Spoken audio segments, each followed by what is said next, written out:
उनके भाषण तो बिल्कुल स्टीरियोटाइप हैं, एक ही बात बोलते हैं, मोहब्बत की दुकान, नफ़रत की दुकान, और उसके अलावा उस क्षेत्र में क्या उनको करना चाहिए। असम गए तो असम के लिए क्यों हटाए गए वहाँ से, क्या त्रुटियाँ थी, उनको स्वीकार करके क्या करेंगे बताएं। उनके पास कोई फ्यूचरिस्टिक प्लान नहीं है, कोई भविष्य की योजनाएं नहीं हैं किसी भी पार्टी के पास। जो क्षेत्रीय पार्टी उनको क्षेत्र के बाहर नहीं निकलती हैं, भ्रष्टाचार में सब डूबे हुए हैं। तो देखिए, मैं समझती हूँ आने वाला जो 10-20 साल है वो तो जो मोदी जी ने ट्रैक बनाया है उसी पे चलेगा। राष्ट्र पहले, सबसे पहले राष्ट्र, और राष्ट्र को विश्व में सबसे शक्तिशाली आर्थिक देश बनाना, और साथ ही साथ उसके परचम को लहराना, यही उनका उद्देश्य है।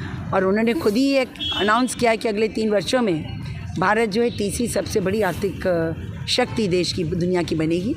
हम ऑलरेडी 5वें नंबर पर बैठे हैं। ग्रेट ब्रिटेन जिसने हमको गुलाम बनाया उसको हमने पीछे ढकेला है। अब जर्मनी से हमारा कंपटीशन चल रहा है, फिर चीन है, जापान है, अमेरिका है। तो मैं समझती हूँ चाहे विदेश नीति हो, चाहे आंतरिक नीति हो, मोदी जी ने गरीब कल्याण को अपना आधार बनाया है।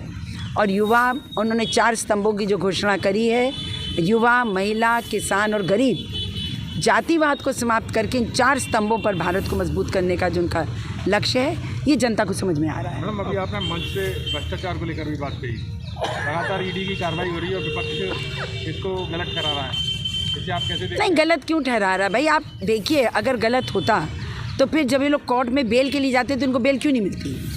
2-2 साल से कोर्ट तो नहीं किसी पार्टी का है, और ऐसा नहीं कि कोर्ट हमेशा रूलिंग पार्टी के हक में अपने देता है ऑर्डर्स। उसके जजमेंट तो ज़्यादातर गवर्नमेंट के अगेंस्ट आते हैं, और फिर भी आपको नहीं छोड़ रहे हैं वो। तो इसी से स्पष्ट हो जाता है कि घोटाला है, भ्रष्टाचार है, और जो ईमानदार होता है उसको डर नहीं लगता है। अगर आपने नहीं मानना, आप ईमानदार हैं तो जाइए जुडिशरी के सामने, अपनी बात, अपने आप को सिद्ध करिए कि आप गलत नहीं हैं। श्री के धाम वृंदावन में अब आपकी सुविधा के लिए उपलब्ध है श्री पावन ब्रज धाम, जहां आपको मिलेगी आवश्यकता के हिसाब से रहने खाने की सुविधा। इतना ही नहीं, इसके साथ ही full AC, non AC, single एवं डबल बेड के साथ शानदार रूम भी, जिसमें मिलेगा आपको घर जैसा एहसास। अपनों के बीच रहने का एकमात्र स्थान पावन ब्रज धाम।